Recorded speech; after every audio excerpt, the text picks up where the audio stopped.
Retrouvez Jardin de chez nous avec Inno, votre spécialiste de la piscine et du spa inox made in Vosges. Retrouvez Jardin de chez nous avec Eurosolaire, votre spécialiste panneaux photovoltaïques made in Vosges.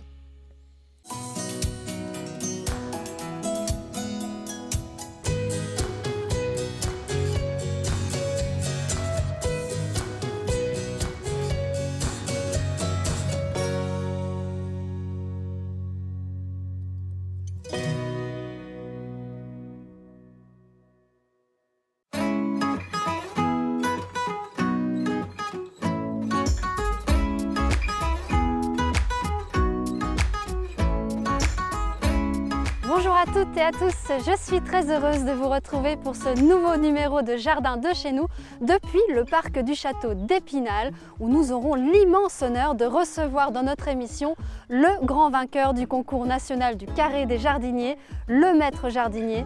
Franck Serra nous accompagnera tout au long de notre émission. Il est d'ailleurs temps de le retrouver pour faire le plein de conseils et d'astuces sur les plantes vivaces.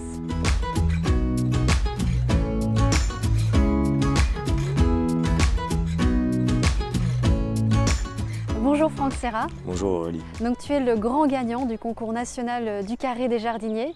Dans notre émission Jardin botanique, Stéphane Fritsch nous avait un peu présenté ce concours auquel il avait participé. Et donc toi tu es le grand vainqueur. Qu'est-ce que ça t'a apporté ? Tout d'abord, c'est une certaine reconnaissance du travail accompli par l'ensemble de l'équipe.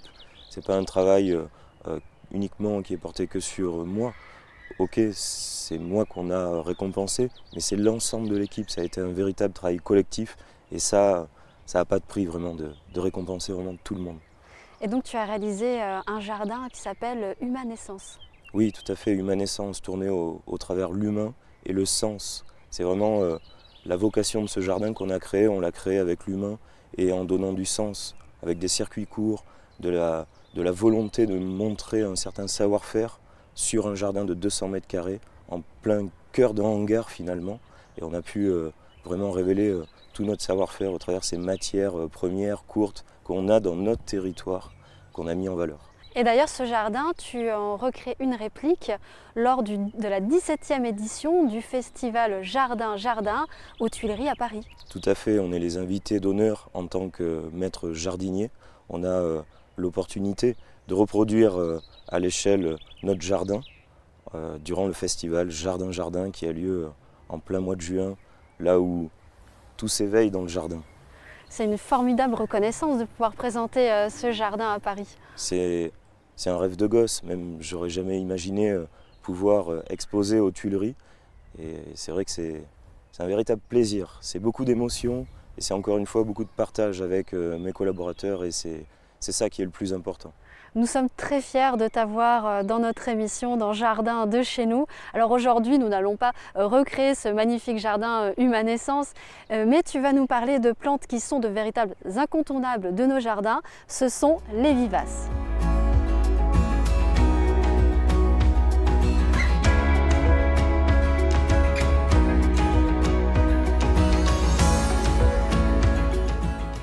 Alors Franck, aujourd'hui tu vas nous montrer comment utiliser les vivaces pour avoir de jolies couleurs dans nos jardins pour ces périodes qui s'annoncent très ensoleillées. Alors on a des vivaces différentes ici sur la table, il y en a qui sont faits pour l'ombre, il y en a qui sont faits pour les plantes plus rocailleuses, pour qu'elles puissent courir sur les pierres, sur des faibles supports. On en a d'autres qui nous permettent de pouvoir colorer en saison, de mai jusqu'au gelée, donc c'est le fort avantage des vivaces, c'est d'avoir une floraison qui soit vraiment longue, avec une plante qui soit pérenne et qui amène vraiment de la couleur et de la vivacité dans le jardin. Alors là je vois c'est de l'euchère que tu nous as ramené. Oui, tout à fait. C'est une plante d'ombre persistante qui va plutôt en pied d'arbre, qui va pouvoir apporter de la couleur. Alors celle-ci elle est pourpre, on en a des caramels, on en a des dorés, enfin on a une diversité au niveau des euchères. Elle est appelée le désespoir du peintre. Pourquoi ? Je ne pourrais pas vous le dire, en tout cas elle est belle en toute saison. Et donc ici on a plus des plantes d'ombre, donc une fougère.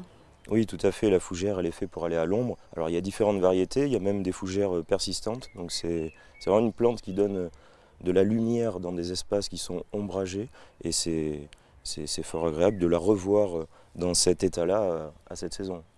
Oui, parce que c'est vrai que dans les vivaces, on a des plantes aussi bien persistantes, comme tu viens de le dire, Ouais. mais également des caduques aussi, mais qui Oui. reviennent l'année suivante. Oui, on prend l'exemple des goras qu'on a devant nous. Elles vont être très florifères en saison, et puis après l'hiver, c'est sec, il n'y a plus rien.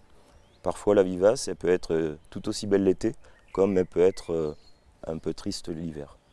En tout cas, ce sont des plantes très résistantes. C'est très résistant. On prend l'exemple du sédum qu'on a devant nous. C'est une plante qui a le mérite de pousser dans des cailloux. Donc il n'y a pas de support de culture nécessaire à avoir pour cette plante-là.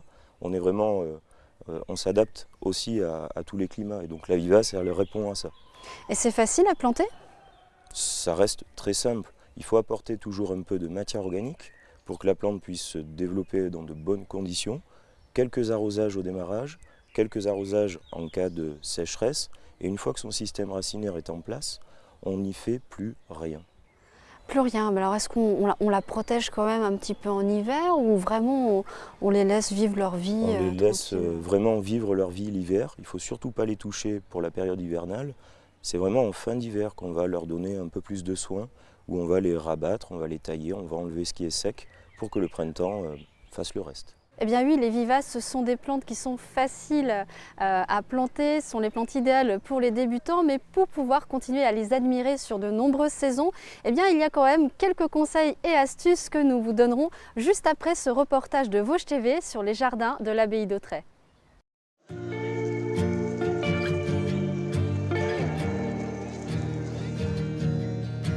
Nuances de rose, de vert et odeurs printanières, nos sens étaient en éveil ce dimanche à l'abbaye d'Autray.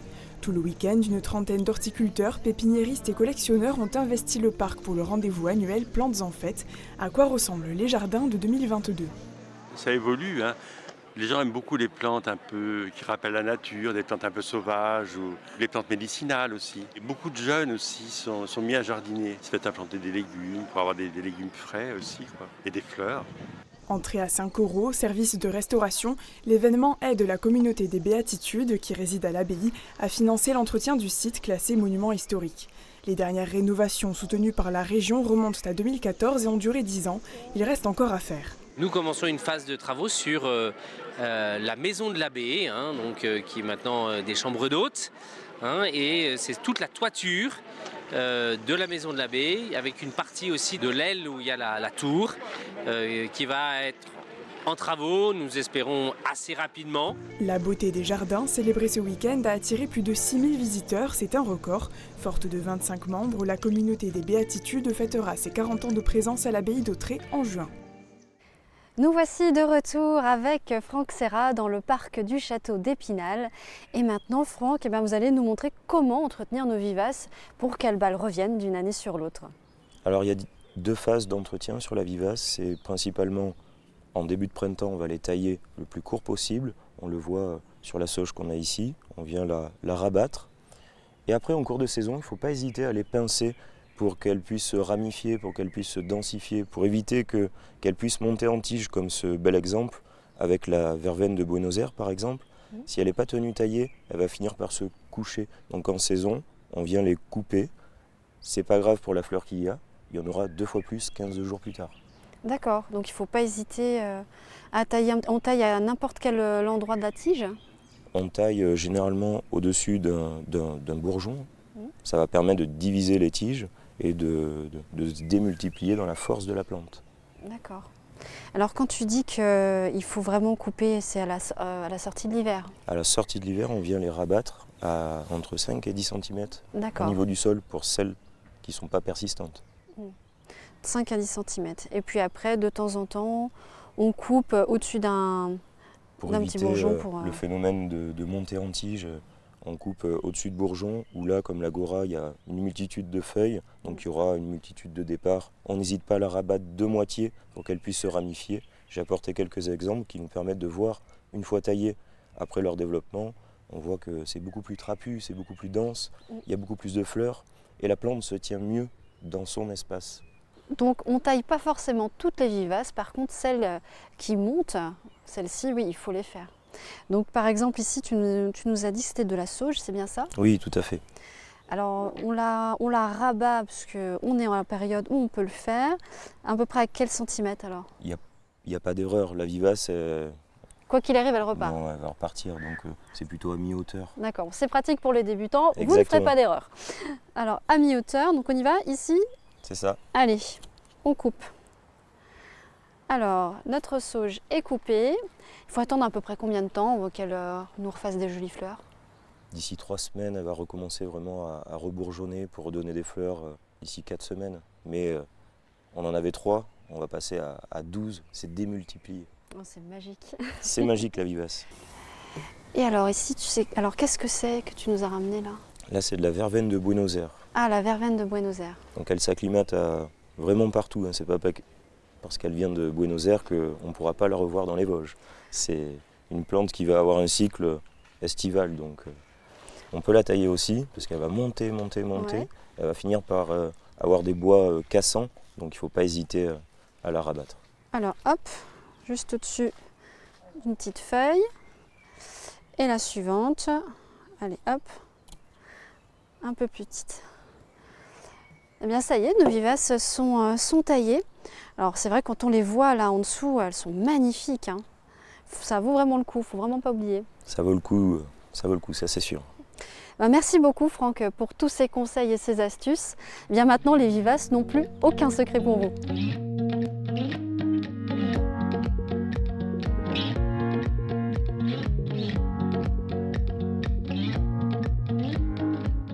Notre émission est déjà terminée. Encore un grand merci à toi Franck d'avoir partagé tes connaissances, ton savoir-faire dans notre émission. Mais d'ailleurs on se retrouve très vite. Oui, très vite, dans 15 jours. Eh bien oui, bah écoute, ce sera avec grand plaisir que nous te recevrons à nouveau dans le prochain numéro de Jardin de chez nous dans 15 jours. En attendant, ne manquez pas la semaine prochaine David Bachauffeur avec Du champ à l'assiette. Et pour vous faire patienter, nous vous conseillons l'article sur les lauriers roses, un parfum d'été dans notre magazine partenaire Détente Jardin. Merci pour votre fidélité, à tout de suite sur YouTube et les réseaux sociaux. Et n'oubliez pas, soyez au rendez-vous dans 2 semaines pour une nouvelle émission avec Franck Serra dans Jardin de chez nous.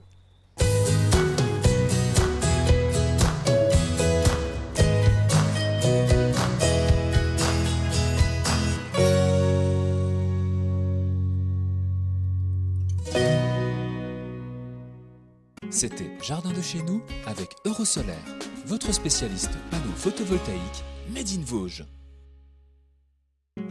C'était Jardin de chez nous avec Ino, votre spécialiste de la piscine et du spa inox Made in Vosges.